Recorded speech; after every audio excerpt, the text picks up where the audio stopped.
Madame, Monsieur, bonsoir et bienvenue à cette émission spéciale consacrée aux élections sénatoriales de cette année 2018. Comme vous le savez, ce dimanche était jour d'élection au Cameroun. Des conseillers municipaux se sont donc rendus dans les différents bureaux de vote sur toute l'étendue du territoire national pour élire les 70 sénateurs de la République. Vous avez écouté tout à l'heure dans le journal les échos des différentes régions. Nous reviendrons dans cette édition spéciale sur quelques morceaux choisis du déroulement de ce scrutin et qui devrait donc permettre de désigner 70 sénateurs au Parlement dans quelques jours. Et donc, pour évoquer tout cela, nous avons choisi d'inviter sur ce plateau un enseignant de droit. Il est à l'Université de Douala, docteur Kinfak Etienne. Bonsoir. Bonsoir, Duval. Merci d'être venu sur ce plateau. Je vous remercie également. Voilà, vous êtes enseignant de droit et juste derrière vous, nous allons recevoir également quelques hommes politiques, notamment des militants du Rassemblement démocratique du peuple camerounais, le RDPC, le parti.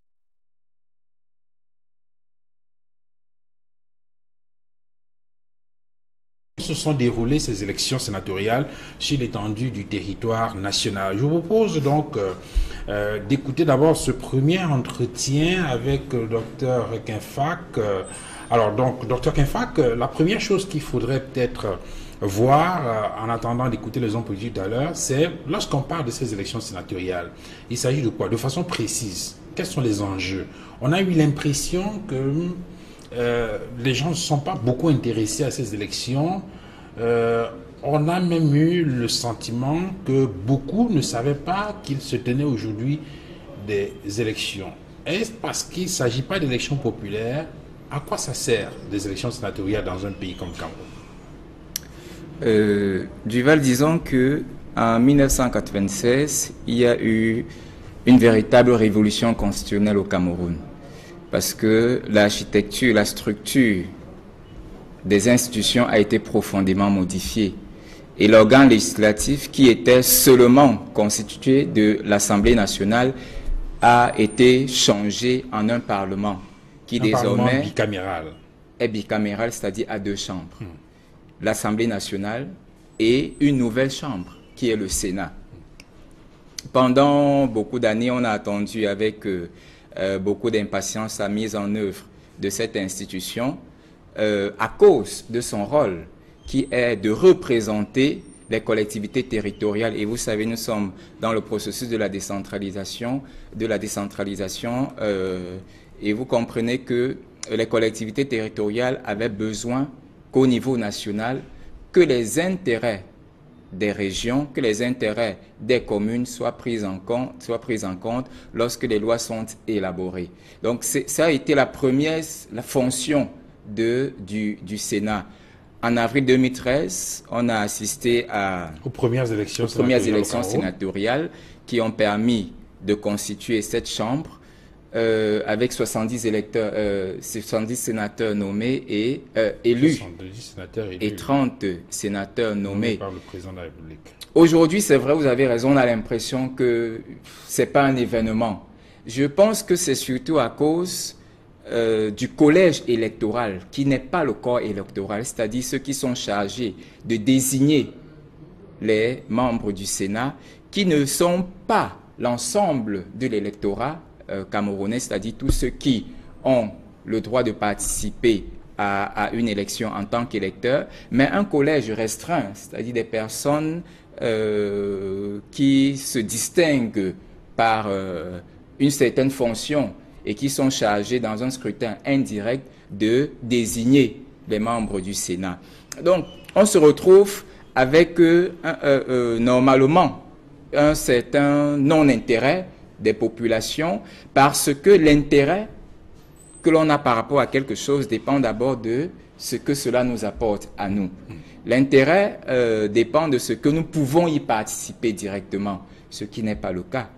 Donc, on peut comprendre que ici et là, si ce n'est pas au journal de 20 heures, si ce n'est pas peut-être un WhatsApp d'un ami qui vous dit « Ah, les sénatoriales, c'est aujourd'hui », beaucoup en sont venus à oublier que ces élections se tenaient ce jour. Alors donc, en somme, Premièrement, il faut savoir qu'il fallait répondre à un besoin, il fallait combler ce vide entre griffes. Tout à fait. Depuis la mise en place, l'élaboration de la Constitution du 10 janvier 1996, qui prévoyait justement ce Parlement bicaméral. Oui. Et ensuite, il fallait maintenant effectivement organiser ces élections-là pour donner ce caractère bicaméral au Parlement en désignant donc ces sénateurs. C'est ce qui a été fait en avril 2013.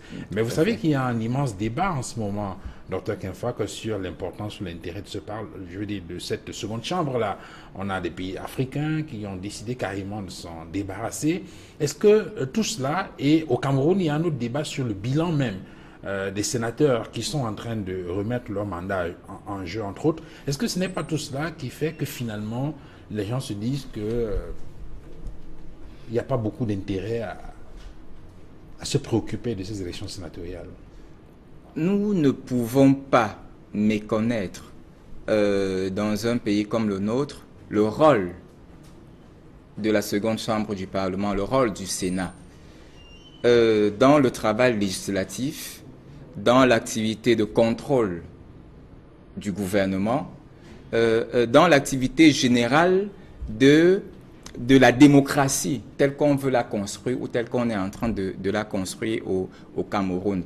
Le débat, on peut le faire sur la pertinence d'une institution comme celle-là, mais voyez-vous, à mon sens et à mon niveau, je ne pense pas que l'utilité aujourd'hui soit de débattre de son utilité. Nous avons cette institution qui a été prévue, elle fonctionne, elle apporte sa contribution à l'élaboration des lois, elle apporte sa contribution au fonctionnement de la démocratie au Cameroun, elle apporte sa contribution à la défense des intérêts de ceux qu'il doit représenter, parce que le Sénat, nous l'avons dit, représente les collectivités territoriales. Et il faut bien sûr que les collectivités territoriales soient représentées au niveau national. Nous sommes entrés, je le disais tout à l'heure, le président l'a dit il y a quelque temps, il faut accélérer la décentralisation. Or, accélérer la décentralisation, c'est également prendre des lois qui vont permettre d'implémenter un certain nombre de choses. La bonne gouvernance, la démocratie, de permettre aux collectivités territoriales... Et à ce niveau-là, également, il y a une autre polémique. Il y en a qui estimaient qu'en réalité, pour cette année 2018, on devrait dû mettre d'abord en place, par exemple, les conseils régionaux pour compléter le collège électoral qui devrait, je vais dire, de façon précise, de façon légitime, contribuer donc à la désignation de ces sénateurs-là. Ces conseils régionaux n'ont pas été désignés, les conseils régionaux ne sont pas mis en place. Il y a donc un débat sur la légitimité, par exemple, de ce Sénat qui va être mis en place. Est-ce que pour vous, c'est un débat qui tient? En 2013, il y avait déjà eu un débat. Parce que le mandat des conseillers municipaux qui sont allés élire les sénateurs aurait expiré. Donc aujourd'hui, on revient sur le débat de la constitution du collège électoral. Oui, nous le savons, la loi l'a si bien dit. Le collège électoral pour l'élection des sénateurs est constitué d'une part des conseillers municipaux, d'autre part des conseillers régionaux. Fallait-il d'abord mettre en place les conseils régionaux? Pour moi, on peut débattre là-dessus. Tout est sujet à débat en réalité. Mais l'objectif du débat, c'est quoi? Parce que le mandat des sénateurs est en train d'expirer. Et il faut faire en sorte que la Chambre soit renouvelée dans les limites que la loi a prévues.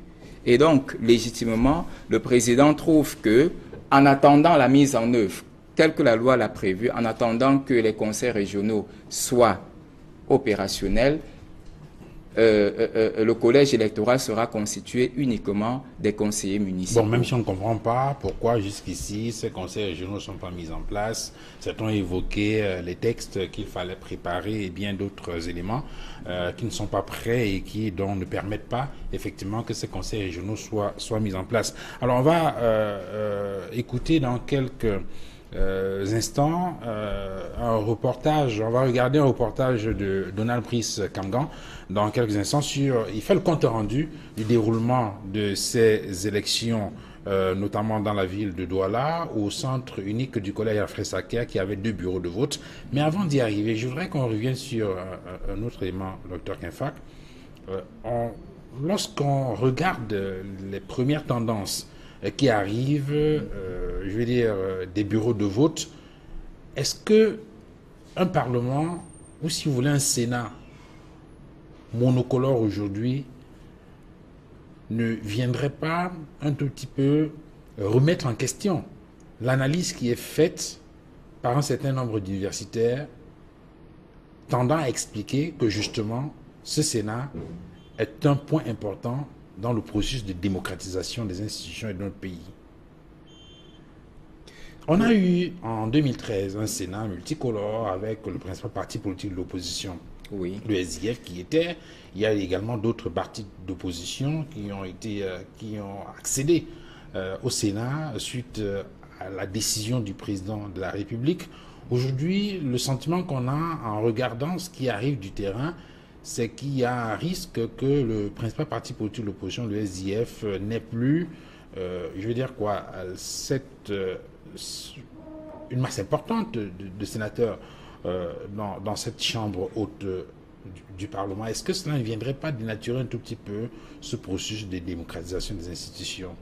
Mais Duval, vous devez savoir qu'en 2013, le Sénat qui est issu des sénatoriales de 2013, le fait que plusieurs partis soient représentés a été en réalité un concours de circonstances. Le RDPC a vu certaines de ses listes être annulées dans certaines régions. Notamment dans le Damawa et à l'ouest. Et a donné donc des consignes de vote. Que serait-il advenu si ces listes n'avaient pas été annulées ou rejetées? Donc aujourd'hui, on se retrouve, on va dire, dans la situation de 2013, avec des conseillers municipaux qui sont en majorité, on va dire pratiquement tous, sont du parti au pouvoir. Et nous devons reconnaître que le propre d'une démocratie, le propre d'une démocratie majoritaire, lorsqu'on est au pouvoir, c'est de pouvoir assurer aussi simplement et aussi calmement que ça l'adoption de ces lois par les organes chargés de son adoption. Ça veut dire que le président de la République veut avoir sa majorité parlementaire à la fois à l'Assemblée nationale et au Sénat. N'importe quel parti une majorité absolue, ça peut suffire, docteur Kinfack. Mais une majorité obèse entre griffes, comme même à le souligner certains responsables d'opposition, ça peut donner l'impression que... Ce sont des qualificatifs. Ce sont des qualitatifs, M. Fangwa. Nous ne pouvons pas ici dénoncer de manière objective et en toute objectivité le fait, par exemple, qu'au sortir de ces sénatoriales, le RDP se retrouve avec 68 députés, sénateurs sur 70. Les élections sénatoriales ont cette particularité d'être, on va dire, sans grand suspense, parce que le collège électoral est connu. Et la discipline des partis, on sait que les consignes de vote sont données. Chaque conseiller d'un parti, on verrait mal un conseiller du RDPC aller voter pour un sénateur du SDF ou d'un autre parti qui ne fait pas partie de ce qu'on appelle la majorité parlementaire. Donc, de la majorité présidentielle, je voudrais dire. Donc, on ne va pas faire un mauvais procès. Nous allons simplement constater que le RDPC, avec l'entièreté de ses conseillers municipaux, peut-être, a... La commune arrondissement de la deuxième, et vous êtes ministre de la communication au chef au cabinet du SDF. Alors, la première question que je pose, c'est de savoir quel est l'élément qui retient le plus votre attention au sortir du déroulement de ce scrutin? Non, mais il y a plusieurs éléments. Bon, le principal élément, c'est la victoire éclatante que nous avons obtenue dans le Nord-Ouest. Parce que, voyez-vous, rien n'était gagné à l'avance. nos sénateurs qui sont constitués, n'est-ce pas, des personnes. Alors, donc, on va revenir à vous dans quelques instants. On nous signale qu'il faut regarder d'abord ce reportage sur le déroulement des élections à Douala. C'est un reportage qui est signé Donald Brice-Kanga. 18h dans ce bureau de vote B du centre du collège Alfred Sacker dans le département du Vouri. Ils étaient 253 conseillers municipaux attendus ici. Ils ont été un total de 252 qui ont effectivement pris part au vote. Place à présent à la commission électorale pour les opérations de dépouillement.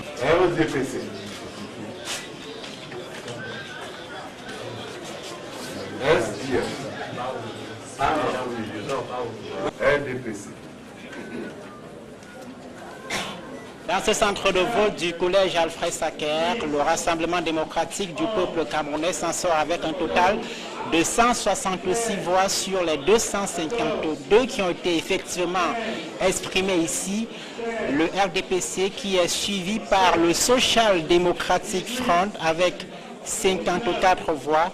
L'UDC et l'UPC qui ont respectivement 4 voix exprimées. Tous les électeurs ont pris part au vote, donc très facilement 100% de votants.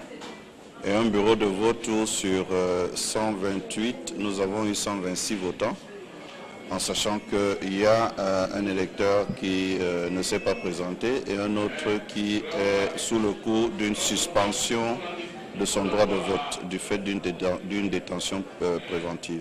Disons qu'on peut déjà en faire un bilan positif parce que ayant ouvert les bureaux de vote dès 8 heures, le vote a pu se dérouler sans anicroche.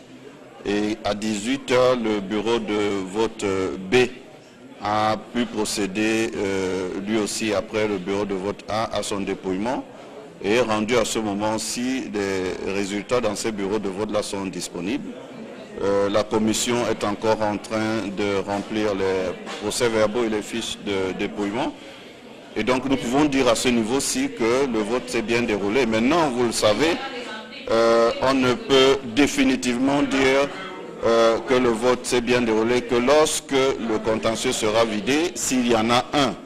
Et donc, nous attendons déjà la confirmation de ce qui s'est passé dans le bureau de vote au niveau de la commission régionale de supervision et ensuite la commission nationale de recensement des votes et puis le conseil constitutionnel. Au total, 6 formations politiques qui ont pris part à ce scrutin dans la région du littoral qui en fait la région la plus disputée du territoire national. Il s'agit de l'UNDP, de l'UDC, du RDPC, du Social Democratic Front, de l'ANDP et de l'UPC. Des récriminations venant notamment des partis politiques de l'opposition sur la configuration des urnes ou encore les modalités de paiement des frais de transport des conseils municipaux. Certains ont estimé que ces frais auraient pu être déposés à Elections Cameroun, l'organe en charge de l'organisation des opérations de vote, mais ces fonds ont été déposés au trésor public. Non, mais d'abord, sur le plan purement technique, dans les bureaux de vote, on a pu observer que les enveloppes ne pouvaient pas être totalement fermées parce que quand vous mettez votre bulletin dans l'enveloppe, il était facile pour celui qui est à côté, n'est-ce pas, alors qui remplit les formalités de savoir quel bulletin vous avez choisi.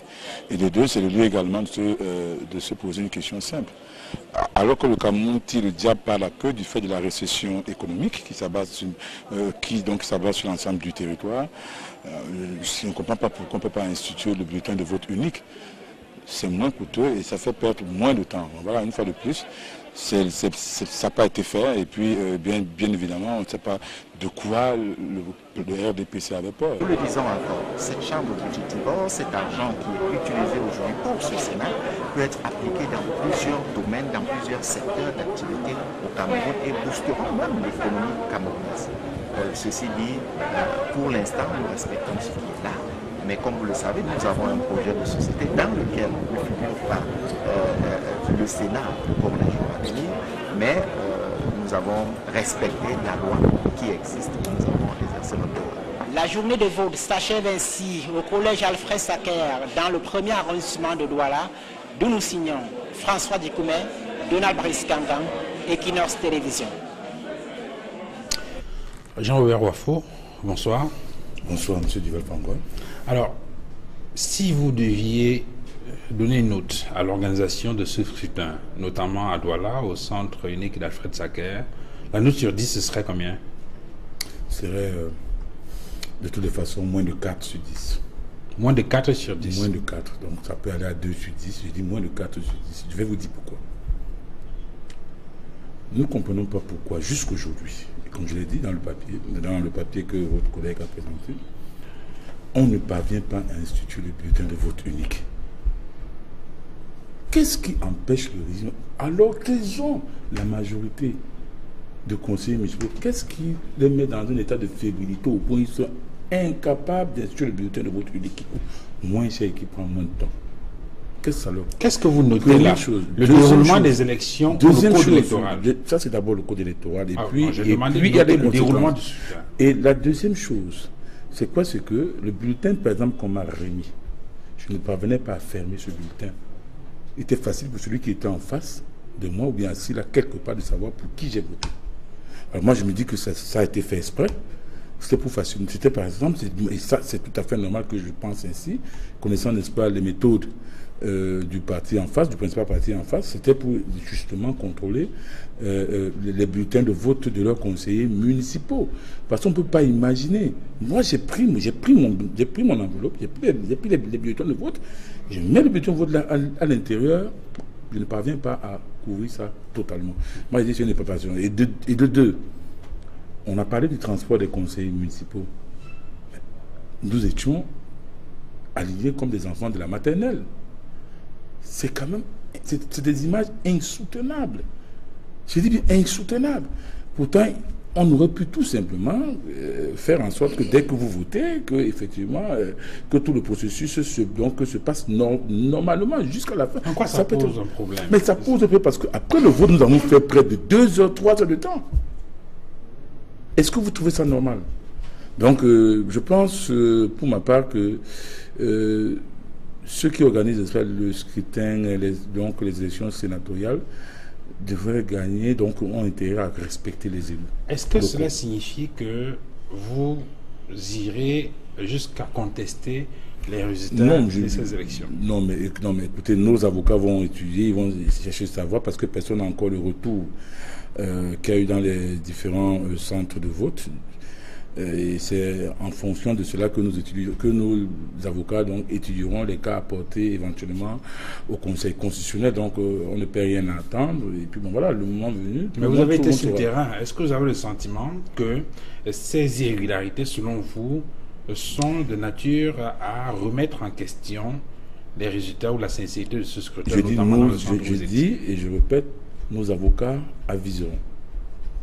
Alors, peut-être en attendant de revenir à vous sur un certain nombre d'éléments que vous avez à collecter au niveau du SIF concernant donc ces élections, parce que vous sembliez l'indiquer tout à l'heure, vous avez obtenu des résultats très intéressants dans la région du nord-ouest. Mais en attendant de revenir à vous, Dr Kinfack, lorsque vous écoutez le maire Jean-Robert Wafo et sur les éléments qu'il est en train d'évoquer, vous mettez ça sous le compte d'une démocratie naissante, jeune, qui doit se consolider au fil des élections, ou vous mettez ça sous le compte des irrégularités volontairement orchestrées par des acteurs pour discréditer le processus électoral, ou peut-être pour favoriser un certain nombre d'acteurs dans le champ politique?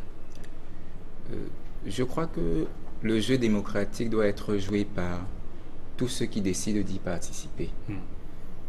Et doit être joué en respectant les règles auxquelles on a librement consenti. Quand on dénonce le fait de ne pas pouvoir fermer son enveloppe, je ne sais pas si tous les enveloppes étaient ainsi, ou alors c'est l'enveloppe de M. Wafo seulement. J'ai eu des témoignages, c'était le même cas pour plusieurs personnes. Je crois que nous devons reconnaître une chose, de manière générale, en écoutant M. Wafo, il n'y a pas eu, vous avez bien fait de faire ces distinctions que la loi a d'ailleurs établies entre des irrégularités de nature à porter atteinte au résultat et des irrégularités qui ne changent absolument rien sur le résultat. C'est-à-dire que le fait que l'autre qui est en face puisse voir votre bulletin dans votre enveloppe ne change pas votre vote. Et donc, on ne s'attendrait pas à ce que cela soit mis en avant comme un élément qui soit de nature à discréditer. Il y a quand même le caractère secret de C'est ce que je voulais dire, M. Duval Fangouin. Oui, vous avez l'urne, vous avez l'isoloir. Ça veut dire que lorsque vous prenez vos bulletins avec votre enveloppe, vous allez dans l'isoloir, vous êtes seul à prendre la décision. Sauf si le maire Wafo veut indiquer que l'isoloir n'isolait pas vraiment. Non, mais, pas la question. Non, mais écoutez, il n'y a même pas que ça. Je dis ceci, le vote est secret. C'est mentionné dans les différents textes. Oui. Qui codifient, n'est-ce pas, les élections au Cameroun. Le vote est secret. Donc quand je vais dans l'isoloir, quand je reviens, personne ne devrait savoir, personne ne devrait savoir. L'urne est au centre de la salle. Donc quand je reviens, personne ne devrait savoir pour qui j'ai voté. Ça, c'est clair. Ça, c'est la première chose. Et la deuxième chose, il y a même plus grave. En dehors du bulletin de vote unique, parce que nous sommes en récession économique. Il y a ce qu'on appelle la qualité de la dépense. En faisant un seul bulletin, en faisant un bulletin de vote unique, oui, ça coûte moins cher. Oui. Et puis c'est plus rapide. Oui. En plus, ça c'est le débat sur l'électoral. Écoutez, et en plus il n'y a pas. Pour l'instant, nous intéressons au déroulement du scrutin. Et maintenant, par rapport au déroulement du scrutin, j'ajoute une chose plus grave. Jusqu'aujourd'hui, il n'y a pas eu de biométrie dans les bureaux de vote. Alors que la biométrie se doit d'être intégrale. Pas seulement lors de l'inscription où on délivre, n'est-ce pas, un récépissé, mais également dans le bureau de vote. Il n'y a pas eu, et c'est ce qui est grave, il n'y a pas eu de biométrie. Or, pourtant, la biométrie est inscrite, n'est-ce pas, dans notre code. Alors, on permet donc au docteur Kenfak de terminer son propos. Uniquement à l'impression. Donc, je reviens donc à vous pour les résultats que vous avez collectés au niveau de votre quartier général. Docteur Kenfak, vous finissez votre analyse sur l'organisation du scrutin, le déroulement et les irrégularités qui peuvent perturber ou non, entacher ou non la sincérité du scrutin. Voilà. Donc, le code électoral est assez clair sur un certain nombre de choses concernant l'organisation d'un scrutin, sur les bulletins, sur l'emplacement du bureau de vote, sur l'isoloir, sur l'encre, bref, sur l'ensemble des éléments qui doivent permettre à chaque électeur d'exprimer librement son choix. Donc, est-ce que, à ce stade de cette élection, il y a eu un problème sur l'un quelconque de ces éléments? Si c'est le cas, mais le principe de la démocratie voudrait que l'on porte cette information à la connaissance des autorités qui sont compétentes pour connaître du contentieux de l'élection. M. Wafo a parlé de leurs avocats qui aviseront, c'est leur liberté. La participation à une élection est libre. Okay. Duval, elle est libre. Mais sauf que, M. Duval Fangouin, il y a des achats de conscience. Et c'est parce qu'ils ont peur. C'est parce qu'ils multiplient. Notre adversaire principal multiplie des achats de conscience qu'effectivement, ceux qui organisent dans ces élections refusent d'instituer le bulletin de vote. Je vais préciser. Parce qu'un bulletin de vote unique, vous ne pouvez pas sortir avec le bulletin de l'adversaire. Vous ne pouvez pas.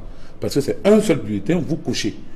Ils n'ont pas fait. Ils refusent obstinément. Alors, je voudrais préciser, avant de vous redonner la parole, Jean-Robert Wafo, que maintenant que le scrutin est achevé, la proclamation des résultats devrait avoir lieu dans un délai de 15 jours, je crois. Je parle sur vos contrôles, Dr.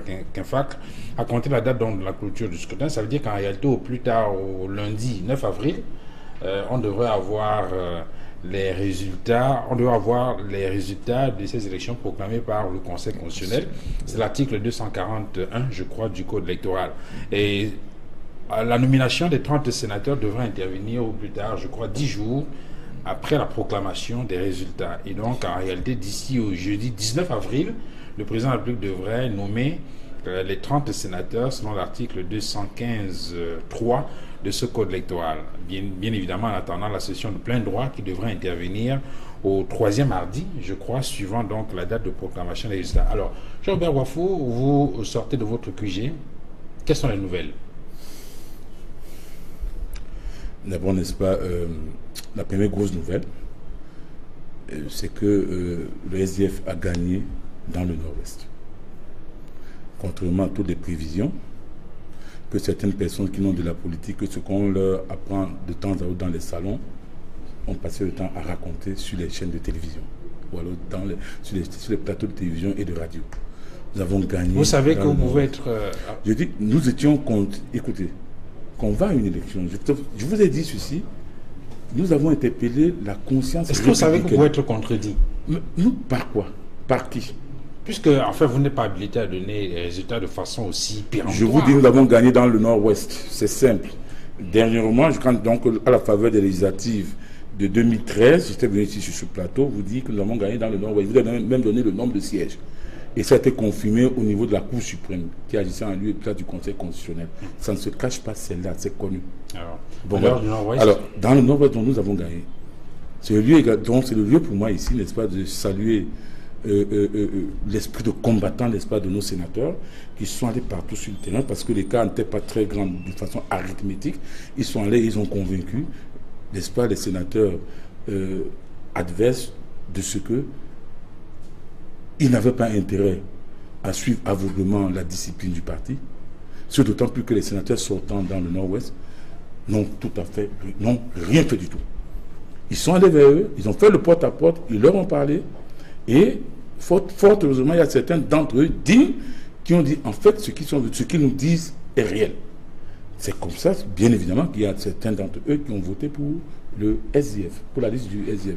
C'est le lieu pour moi, n'est-ce pas, essayer de saluer leur courage républicain, leur clairvoyance républicaine, et dire qu'en ce sens qu'ils n'ont pas bêtement suivi les consignes du parti. C'est également le lieu, n'est-ce pas, ici, pour moi, n'est-ce pas, de saluer tous les autres camarades. C'est vrai que ça s'annonçait quand même serré pour le SDF. Mais écoutez, il y a 20, c'est-à-dire si l'on s'en tient au sénatorial de 2013, les cas étaient plus grands lors de cette sénatoriale. Mais il y avait plus de conseillers municipaux, en termes d'écart, les cas entre les conseillers municipaux du RDPC et ceux du SDF étaient beaucoup plus grands. Qu'est-ce qui, de votre point de vue, peut justifier donc cette fois-ci cette victoire du SDF dans le Nord-Ouest sur le RDPC? Le Sénat représente les collectivités territoriales décentralisées. C'est inscrit dans la Constitution. C'était le cas en 2013 aussi. Mais les attributions du Sénat n'ont pas changé. Je dis, c'était le tout premier Sénat. Ils ont gagné. On les a jugés. À l'action, on s'est rendu compte qu'ils n'ont rien fait. La preuve, la crise anglophone. Puisque le Sénat représente les régions. Quand un sénateur du RDPC se place, il se rend compte que la crise est en train de sévir, est en train de s'enliser dans le Nord-Ouest et le Sud-Ouest. Et que les sénateurs du SDF veulent inscrire ça à l'ordre du jour du Sénat. Et ce sont les sénateurs même du RDPC qui refusent. Mais vous voulez que quelqu'un qui est conseiller municipal... Et donc, il y a des conseillers municipaux RDPC qui ont voté pour le SDF. Sans nul doute. Sans nul doute. C'est la leçon à tirer. Il faut aussi tirer, n'est-ce pas, c'est-à-dire qu'il faut aussi regarder un fait simple. Mais on aurait pu observer le même phénomène dans les autres régions.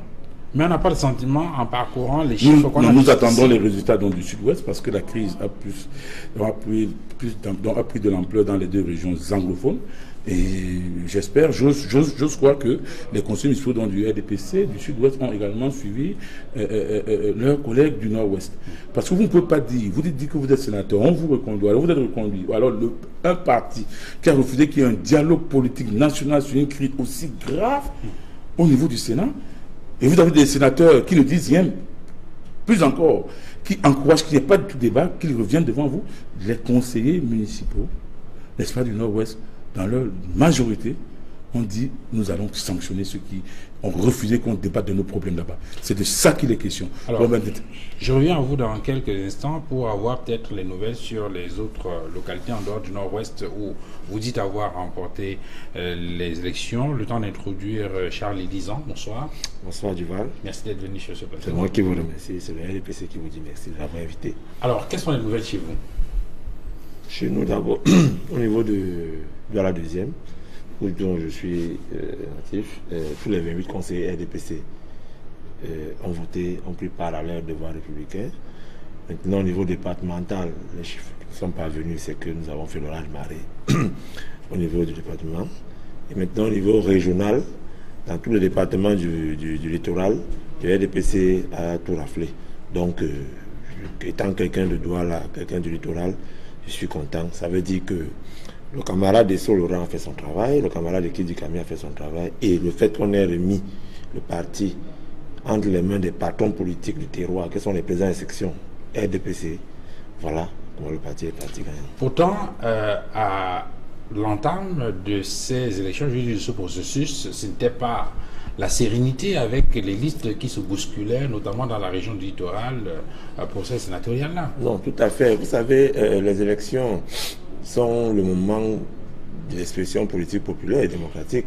Maintenant, dans le parti, c'est chacun qui veut avoir un peu sa place au soleil. Au niveau du littoral, cela va de soi qu'il y a d'abord une commission interne qui est assise. Au niveau du littoral, il y a beaucoup de candidats, de candidatures.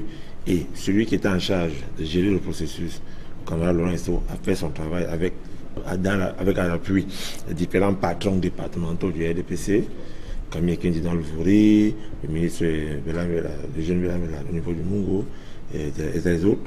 Et ça a donné une liste vraiment de candidats venant de la base. C'est-à-dire les militants qui ont été choisis par le RDPC pour représenter la région du littoral au niveau sénatorial sont vraiment les militants de la première heure, c'est les militants du parti. On avait peur que cette frustration puisse impacter justement les résultats du RDPC dans le littoral. Justement, on a vu qu'avec ces listes-là, je veux dire ces listes qui étaient en compétition et finalement, on va dire ça comme cette fusion qui a été faite, on a eu l'impression qu'il y avait des frustrations et que ces frustrations pouvaient dénaturer ou perturber. Oui, cela va de soi que ceux qui ont été recalés, à un moment donné, ont été frustrés. Cela va de soi aussi que certains conseillers municipaux, en amitié avec certains candidats qui ont été recalés, auraient pu être frustrés. Cela va aussi de soi que un être humain n'est pas aussi parfait que cela est.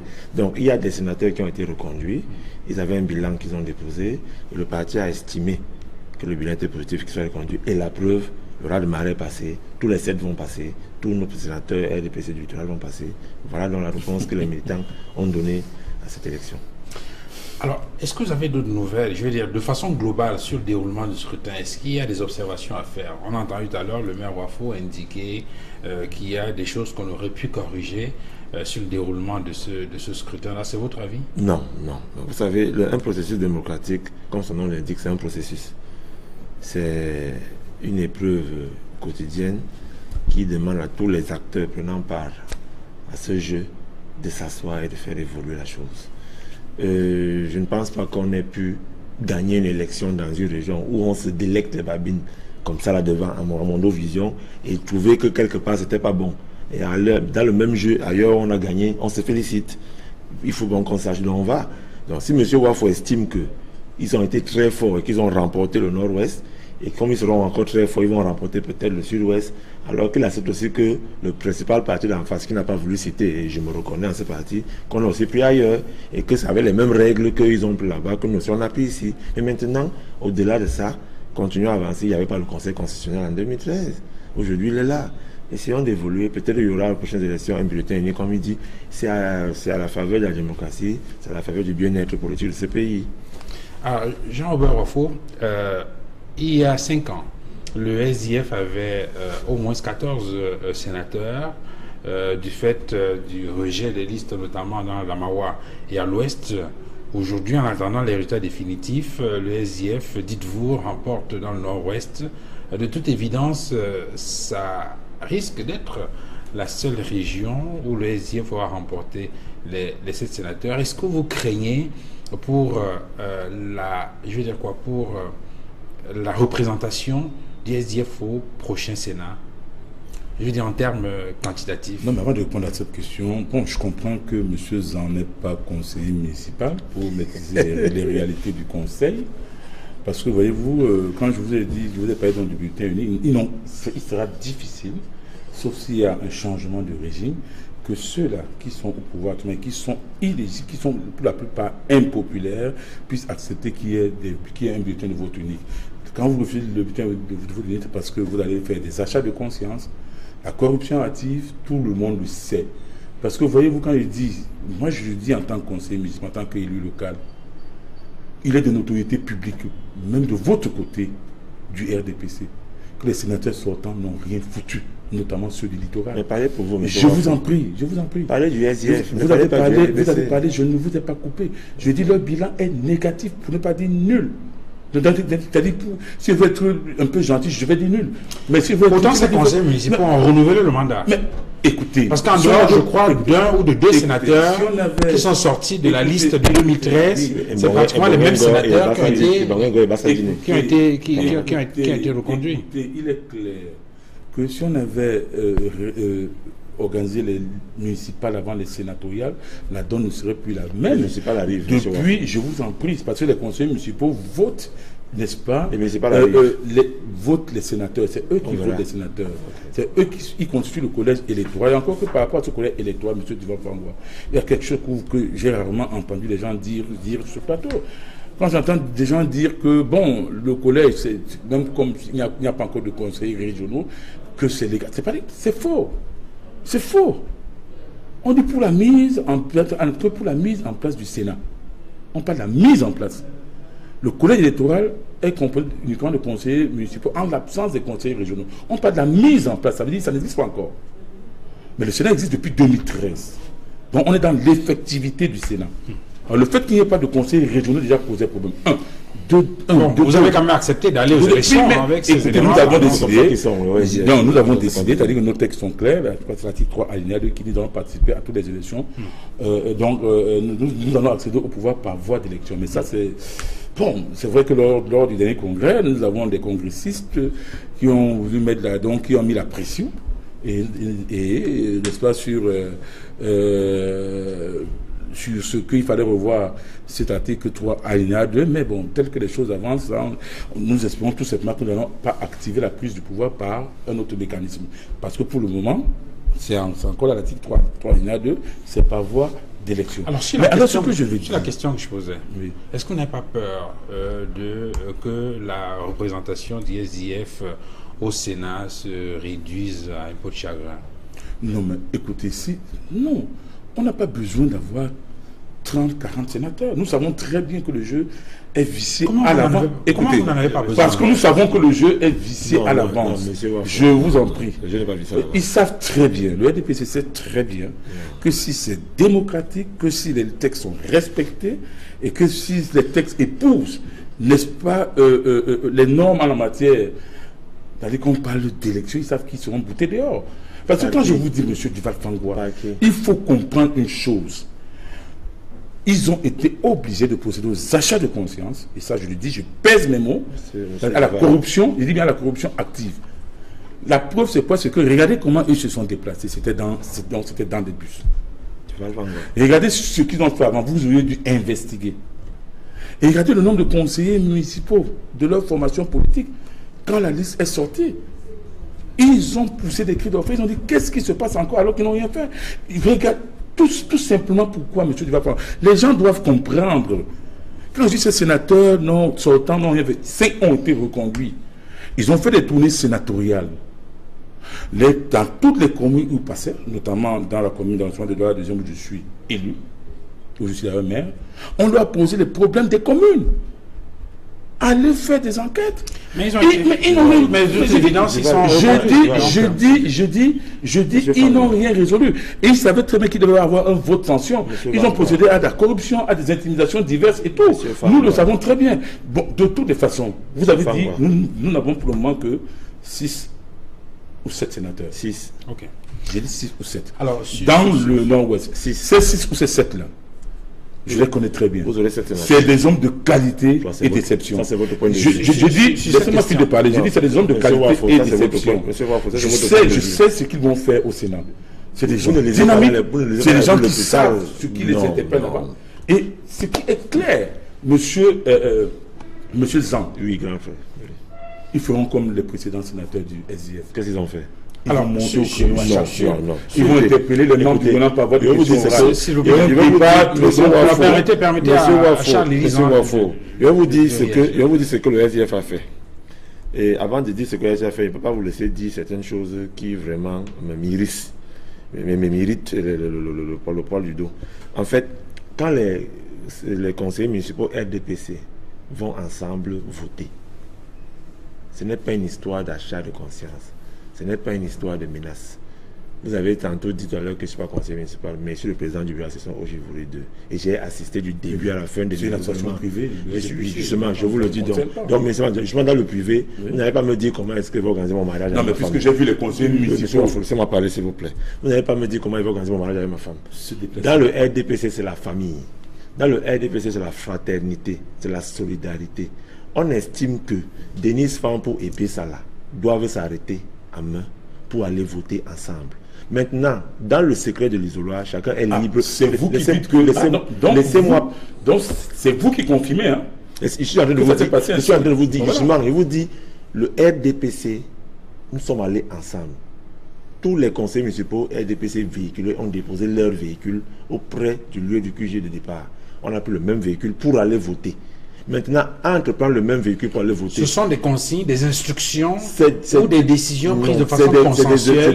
C'est des décisions prises au niveau des commissions communales de campagne. Alors, c'est au niveau de la mairie. Parce que nous voulons aller ensemble, entre nous les conseillers municipaux. Là, c'est grave. Ça veut dire que c'est la commission de campagne qui a mis sur pied des bus. Donc, ce n'est pas les maires qui ont mis des bus sur pied. Permettez qu'ils finissent. Le maire ne peut pas mettre les bus sur pied pour faciliter le transport des conseillers municipaux RDPC. Non. Il y a quand même dans le RDPC des gens qui cotisent de leur argent pour que le parti vive. Monsieur Wafo, ne venez pas nous amener dans les détails qui ne nous avons pas avancé. Qu'est-ce que vous allez me dire quand j'ai vu 3 conseillers SDF sortir du même taxi? Est-ce différent quand 3 conseillers SDF sortent du même taxi devant le collège avec laquelle... Laissez-moi parler, c'est pas possible. Laissez-moi parler, monsieur Wafo. Ne nous embrouillez pas.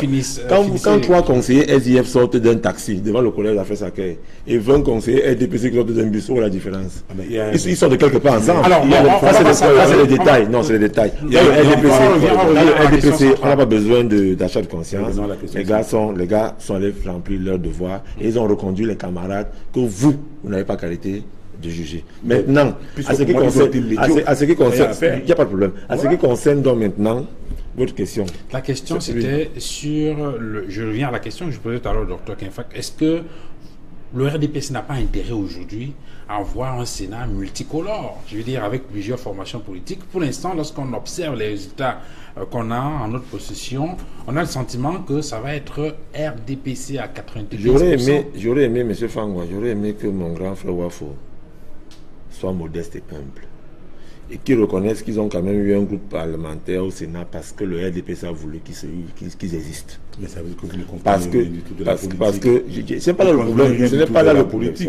Le RDPC n'a jamais bien fait ses dossiers. Le RDPC n'a jamais bien constitué ses dossiers. La preuve, c'est la Damawa au cours du contentieux électoral.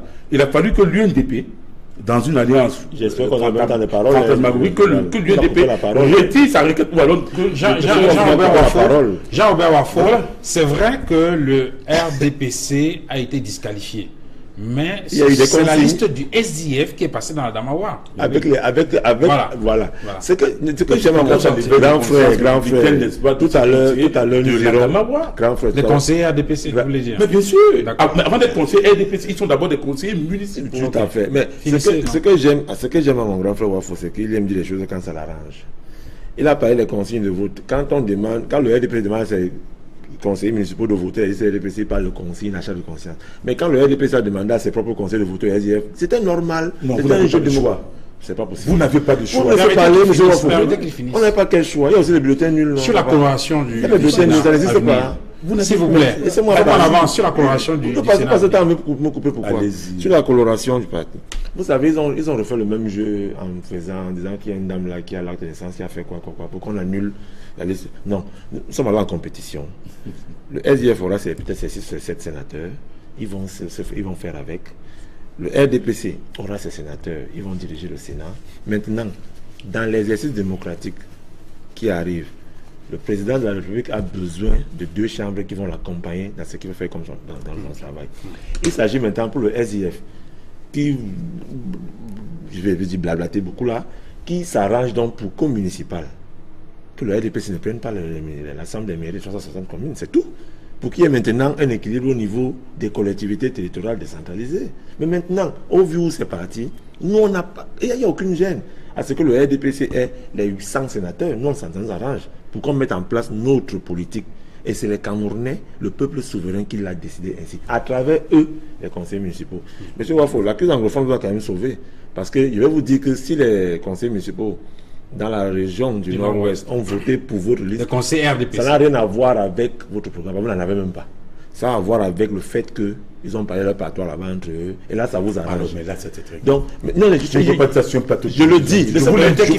Non, vous l'interdisez pas. Non, je dis... Parce qu'ils parlent le patois. Oui. Je dis, vous n'avez pas de... Monsieur Wafo, je répète mes paroles. Je suis à la télévision. Je dis, le SDF n'avait pas de programme. Vous avez profité de ce qui se passe dans les zones, chez nos frères et sœurs d'expression anglaise, pour faire passer votre programme. La preuve, c'est toujours vous qui dites que vous voulez maintenant le fédéralisme, et encore vous qui dites que vous n'avez pas le fédéralisme inscrit dans vos statuts. Est-ce que vous arrivez à la conclusion que vous, au RDPC, vous êtes en train de perdre le Nord-Ouest et peut-être finalement les régions anglophones? Non. Le Sénat... Puisque vous dites que cette crise a réussi à retourner certains conseils municipaux RDPC en faveur du SDF. Ce n'est pas moi qui le dis. C'est monsieur, si on se base sur les dires de monsieur Wafo, qui seront peut-être confirmés, je le lui souhaite, par l'entité légale et légitime qui est en charge de proclamer les résultats, ça nous interpelle. Je ne fermerai pas mes yeux si je me rends compte que sur les 7 sénateurs du Nord-Ouest, il y a 6 qui sont allés au SDF. Ça nous interpelle. Ça veut dire qu'il y a quelque chose qui ne va pas. Ça veut dire qu'il va falloir donc maintenant remettre les bretelles, recharger les batteries pour aller reconquérir cette électorat-là. Et pour qu'au niveau des communes, que les communes restent pour le parti. C'est clair. C'est ça la leçon à tirer. Et je voudrais aussi que M. Fauti donne la leçon du fait que leur mot obèse ne nous dérange pas. Comme le docteur a dit, c'est un qualificatif. Que le Sénat soit obèse, ça nous arrange. Et qu'ils tirent aussi la conclusion que les partis ont été faibles et que nous, on a pris le Sénat et qu'ils s'arrangent aussi à prendre l'Assemblée qui arrive. Alors, on va sortir avec vous, Jean-Robert Wafo. Comment entrevoyez-vous la configuration du prochain Sénat? C'est vrai que j'ai posé la question tout à l'heure. Vous avez indiqué que vous n'avez pas encore tous les éléments qui vous permettent de savoir exactement le nombre de sièges que vous pourrez avoir au Sénat. D'ailleurs, vous avez semblé préciser que 14 sénateurs ou moins, en réalité, ne devraient pas avoir beaucoup d'incidence. Sauf si je vous ai mal compris. Non, c'est pas ce que je dis. J'ai dit nous avons gagné dans le Nord-Ouest, donc ça veut dire que nous aurons des sénateurs, n'est-ce pas, au prochain Sénat, si je peux me répéter. Et puis, on parlait, n'est-ce pas, des 30 qui sont nommés par le président de la République, des 30 nommés. Il ne faudrait pas tout simplement que le président de la République confonde son poste de président de la République donc à son poste de président national du RDPC.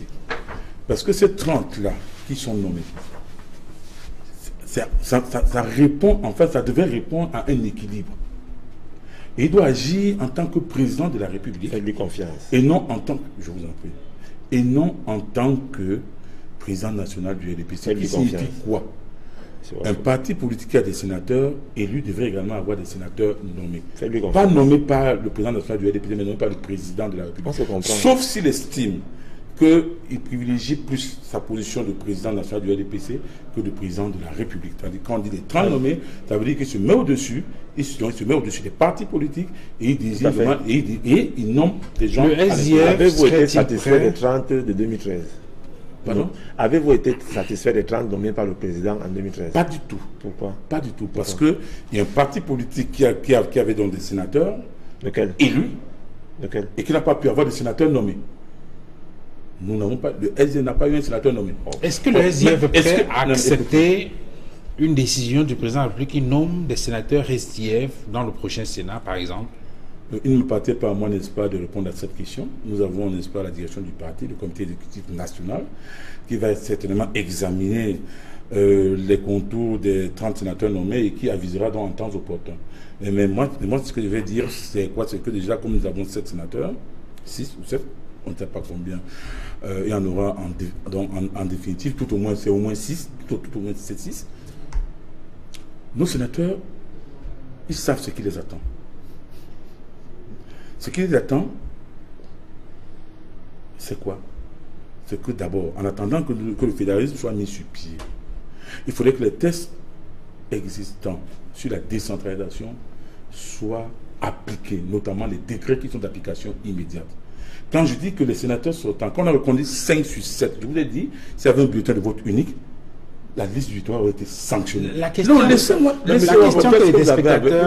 question que les téléspectateurs devraient se poser en vous écoutant, c'est avec 14 sénateurs, vous n'avez pas été en mesure de régler cette affaire. Est-ce qu'avec moins de 14 sénateurs, vous aurez plus de force pour impulser cette... Le rôle d'un parti politique de l'opposition, surtout quand on dit l'opposition, ça veut dire que vous êtes minoritaire au sein d'une instance.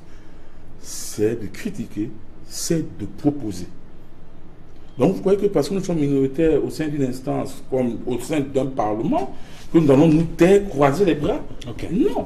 Et de par la constitution même, les sénateurs, puisqu'on parle donc des sénateurs actuellement, contrôlent l'action du gouvernement par la voie des questions orales ou écrites.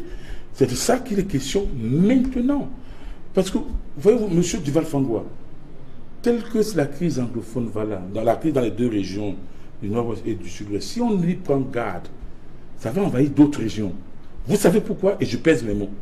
Vous savez pourquoi? Je peux vous dire ici que dans le littoral, notamment dans les villes qui disposent des communautés urbaines, aucun maire ne peut dire qu'il est à l'aise, M. Duval-Fangwa. Je dis aucun, toute tendance politique confondue. Voyez-vous, on signe des décrets dans ce pays dans le cadre de la décentralisation. Je prends le décret, par exemple, de 2011. Monsieur Duval-Fangwa, ça concerne 14 villes qui disposent de communautés urbaines et c'est environ 6 millions d'habitants qui sont dans ces On va refaire ce débat. Non, écoutez. On va refaire ce débat ce soir. Écoutez, monsieur Duval-Fangwa. Je profite du scrutin pour les sénatoriales. Et on va donc vous permettre de conclure sur ce sujet. Je vais donc conclure sur la parole au Dr Kenfak. Je conclue donc sur ce sujet, sur les chantiers qui attendent ceux qui seront des sénateurs pour la nouvelle législature. Je suis en train de dire ceci.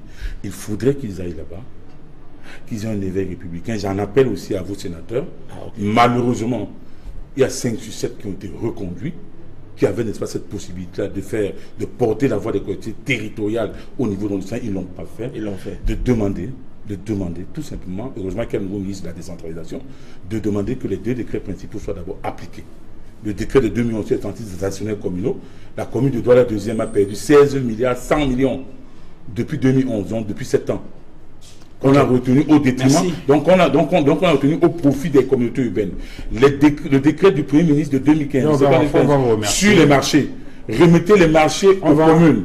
Parce que le décret de 2015, c'est bien compris. Le décret de 2015, c'est bien compris. La commune gère on aura l'occasion de revenir sur cette question-là. Parce que c'est le temps pour nous juste de préciser. On aura l'occasion de faire cette émission-là. Jean-Robert Wafo, il y a un nouveau ministre. On va vous remercier pour votre contribution. Et à l'aune d'abord de l'application de ces 2 décrets qui constituent, n'est-ce pas, des masses budgétaires importantes. D'accord. Merci, merci Jean-Robert Wafo. Sur les marchés. Merci infiniment pour votre intervention. On va rester attentif à ces résultats qui continuent de tomber. Et donc, si on s'en tient à ce que vous avez indiqué, eh bien, donc, le SDF remporte donc les sièges au Sénat dans le Nord-Ouest. La liste était conduite par une femme. Donc, on va vous remercier, Jean-Robert Wafo, pour votre contribution, votre intervention, votre disponibilité. Et on va certainement se retrouver sur d'autres plateaux pour échanger sur d'autres questions. Il n'y aura pas de problème, monsieur Duval. Merci. Même comme j'attendais que vous fassiez un plateau spécial avant les sénatoriales. Pour qu'on mette à nu donc les travers de ceux qui étaient censés nous représenter, je veux dire représenter valablement les collectivités territoriales lors de la dernière législature. Ils ne l'ont pas fait. Bon. Ils sont repassés, ils sont 5 qui sont repassés dans le littoral, d'autres dans d'autres régions. On a le Sénat camerounais. Merci Jean-Robert Wafo. Et donc, on va donc retrouver le docteur Kenfak dans quelques secondes. Alors, sur cette question-là, il y a un débat sur justement la pertinence du travail des sénateurs. Jean-Robert Wafo l'indiquait tout à l'heure. Est-ce que vous, en tant que... Je veux dire quoi ? Vous êtes militant du RDPC, vous êtes président du bureau de la session OJR à Douala 2, et donc vous échangez avec les jeunes et beaucoup d'autres personnes. Est-ce que vous avez le sentiment que le bilan des sénateurs de la région du littoral, pour nous prendre cet exemple-là, fondamentalement aura été positif? Si ça a été le cas, qu'est-ce qui peut justifier qu'il y ait eu des batailles au moment de la constitution des listes et finalement ces frustrations qu'on a observées au point où on a entendu des militants indiquer. Je vais être sincère avec vous, Duval. Si vous avez... c'est pas vous qui avez couvert le meeting d'hier à Bounandjo, célébrant le 33e anniversaire du RDPC. Quand les jeunes ont pris la parole, les jeunes ont parlé. Au RDPC, le débat est ouvert. Au RDPC, la critique est constructive, positive, mais elle est permise. Parce que nous sommes un parti où les gens s'expriment. Maintenant, à ce qui concerne le choix du parti, sur les 7 qui vont représenter la région du littoral, je m'y reconnais en eux. Parce qu'il s'agit là des militants de base. Madame Patience Bumbu, qu'est-ce qu'elle n'a pas fait pour le parti? Madame Zogo Marceline, Abdul Nasser, Tobo Eyoum, Geneviève Tues, l'ancien directeur de nous, M. Billet, M. Kingé, nous reconnaissons en eux. Je vous le dis sincèrement. Maintenant, vous avez dans notre parti, et là je vais paraphraser le secrétaire général du comité central lui-même, lors de sa dernière visite dans le terrain, qui a dit, il y a des militants par embuscade. Il y a des militants qui arrivent comme ça et qui profitent du moment où on est en train de vouloir constituer certaines choses pour passer. Maintenant, le parti aussi doit s'assurer d'avoir une représentativité claire de ce qu'il envoie au devant des électeurs. Et le parti a fait son choix. La preuve, c'est qu'ils ont été reconduits à 100%. Donc je voudrais vous dire que n'écoutez pas les paroles de M. Wafo qui est dans ses envolées lyriques. Nous, au RDPC, nous sommes satisfaits du choix qui a été fait au niveau. Encore qu'avant de critiquer, avant de poser le bilan, avant de demander à un sénateur quel est votre bilan, il faut qu'on sache quel était le rôle d'un sénateur. Qu'est-ce qu'un sénateur doit faire? Un sénateur est nettement différent du député ou du maire. Moi, j'aurais plus de questions à poser à Denise Fampou pour le travail qu'elle a fait. J'aurais plus de questions à poser à l'honorable Onakono pour le travail qu'il a fait et non à un sénateur. Parce que le sénateur, pour moi, Kemayou, par exemple, a fait son travail comme il se doit. Ok. Alors, Dr Kenfak, je reviens à vous sur ce plateau. On est pratiquement à la fin. Qu'est-ce qui peut justifier cet enthousiasme qu'on a observé pour ces élections sénatoriales? On a eu beaucoup plus de partis politiques en 2013 et le sentiment qu'on a... Qu'est-ce qui peut expliquer cela? Est-ce parce que cette fois les gens ont bien compris ce que c'est que le Sénat?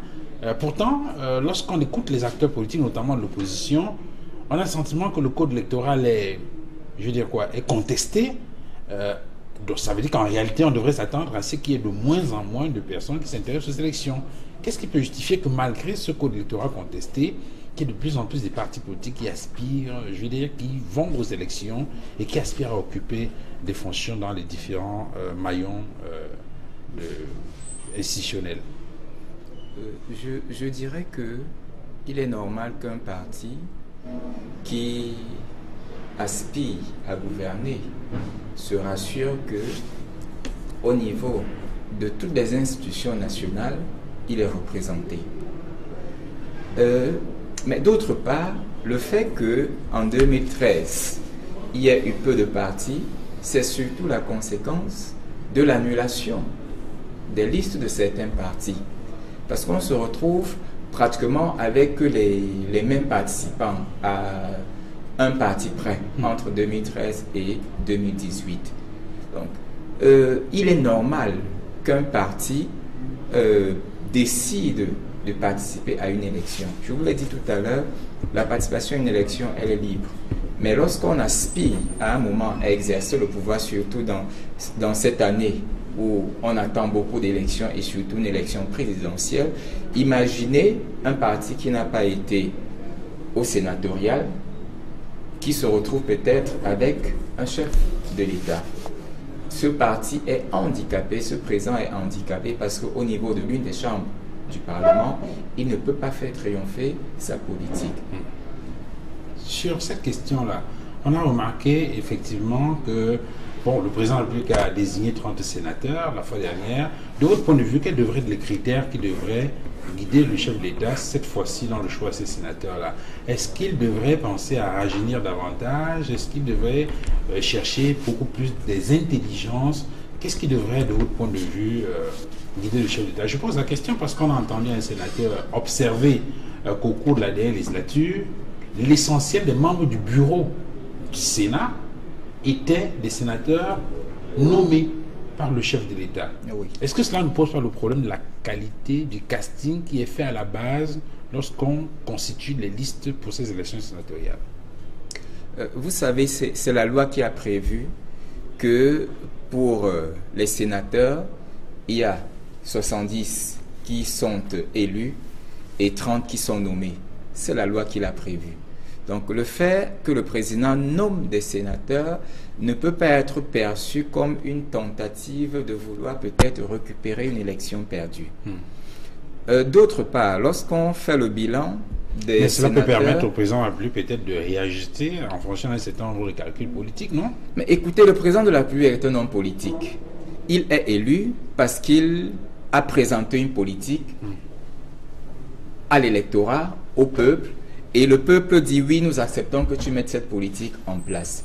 Mais on ne gouverne que par des lois, M. Fangwa.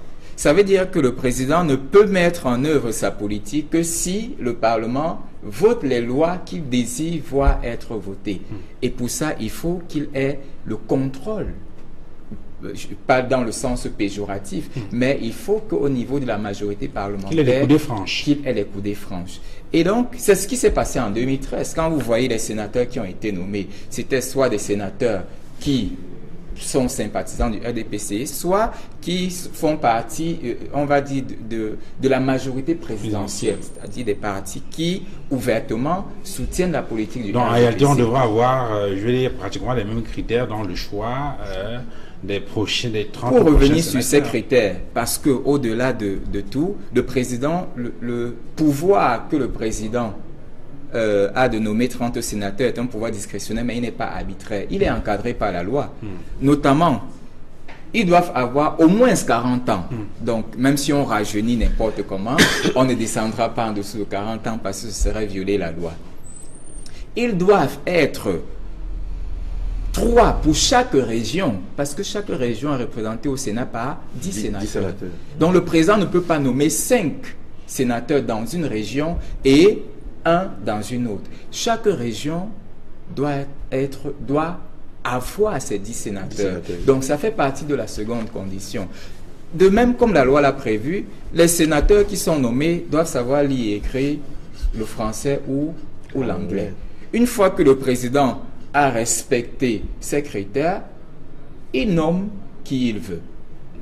Voilà ce que la loi a prévu.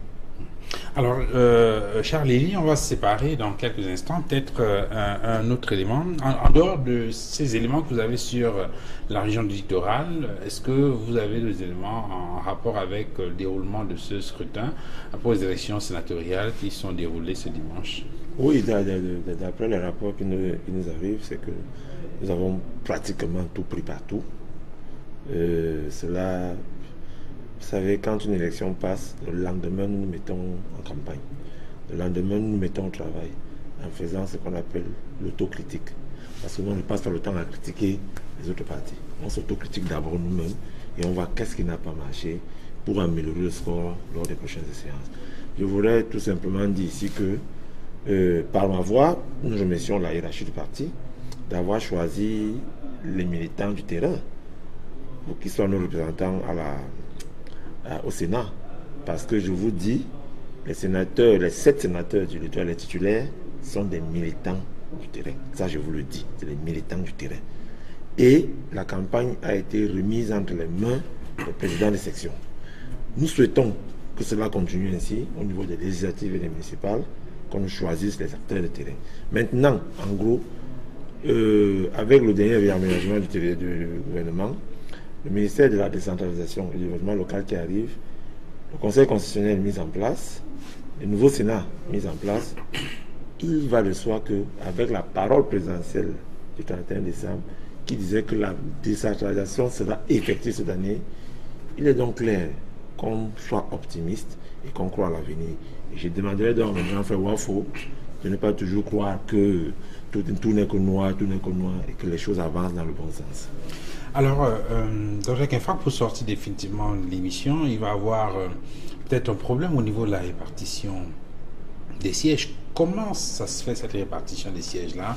Parce qu'on commence à lire quand même pas mal de choses sur la façon de répartir les sièges, sur une liste vu dans certaines localités, on commence à parler des listes qui auraient 6 sièges, d'autres 1 siège, comme ça a été le cas avec les informations qui viennent de la région du Nord-Ouest, par exemple.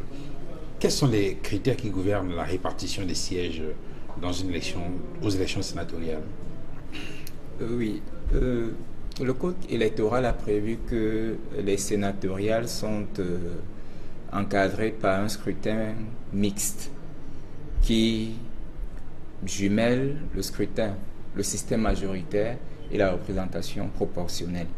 Qu'est-ce que cela veut dire concrètement? Cela veut dire que lorsque, au terme de la clôture d'un bureau de vote, on fait le dépouillement, quand on élimine les bulletins nuls et les bulletins blancs, il nous reste les suffrages valablement exprimés. Ce sont ces suffrages qui vont permettre de repartir les 7 sièges en compétition. Et la première chose à faire, c'est de mettre sur pied le scrutin majoritaire, qui dit quoi? Le candidat qui a obtenu la majorité absolue, la liste, qui a obtenu la majorité absolue des suffrages valablement exprimés, remporte les 7 sièges. S'il n'y a aucune liste qui a obtenu la majorité absolue, la liste qui a obtenu la majorité relative reçoit la moitié des sièges majorés au quotient élevé le plus proche. Or, on a 7 sièges, la moitié c'est 3,5. Quand on majore, on est à 4. Ça veut dire que la liste est arrivée en tête à 4 sièges. D'abord. Ouais. Maintenant, lorsqu'il y a des restes, on rentre donc dans la représentation proportionnelle qui permet de repartir les sièges restants en fonction des suffrages obtenus par chaque liste. Mais cela ne se fait pas comme ça. Il faut définir un quotient électoral. Un quotient qui peut être national ou alors qui peut être local. C'est-à-dire, on dit au niveau local, on va diviser le nombre de suffrages par le nombre de sièges à pouvoir. On obtient un chiffre. Et chaque fois que une liste de candidats a ce chiffre dans ses suffrages, on lui attribue un siège. On repartit ainsi un siège au fur et à mesure jusqu'à l'épuisement des différents sièges. Malheureusement, nous sommes tenus par les impératifs du temps. On va vous remercier, Dr Etienne Kinfack, d'être venu sur ce plateau pour cette édition spéciale en rapport avec ces sénatoriales 2018. C'était un plaisir. Je rappelle que vous êtes enseignant de droit à l'Université de Douala, à la Faculté des sciences juridiques et politiques. Département de droit public. Département de droit public. Merci, Dr Kinfack, d'être venu. Merci à vous, Charles Elisan. Vous êtes militant du RDPC, le Rassemblement démocratique du peuple camerounais. Le plus grand parti du Cameroun. De voilà. Merci, madame, messieurs, d'avoir regardé cette édition spéciale. Nous aurons certainement l'occasion de revenir sur ces élections sénatoriales avec beaucoup plus de détails, notamment sur la répartition des sièges et sur la composition définitive du Sénat. Excellente soirée à tous et à très bientôt. Au revoir.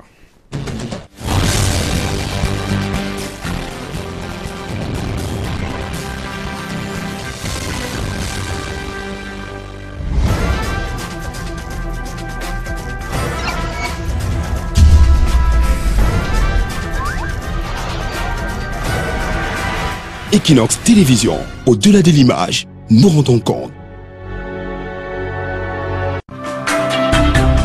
De lundi à vendredi sur Equinox Télévision. People the way they know Sabi, make the Sabi say for inside Tori house here for Equinox. If they never look cadence matinal before they go for workplace, it means say no nothing never ever pass. Un seul objectif pour la bande de Lefto, vous permettre de commencer la journée dans la bonne humeur, loin du stress. Il faudra bien sûr vous armer de courage, de beaucoup de patience aussi. Cadence matinale, c'est le passage obligatoire qui ouvre les portes d'une journée à la fois sereine et dynamique. Prenez votre bouffée d'oxygène tous les matins. C'est un rendez-vous à ne manquer sous aucun prétexte. Sur Equinox Télévision.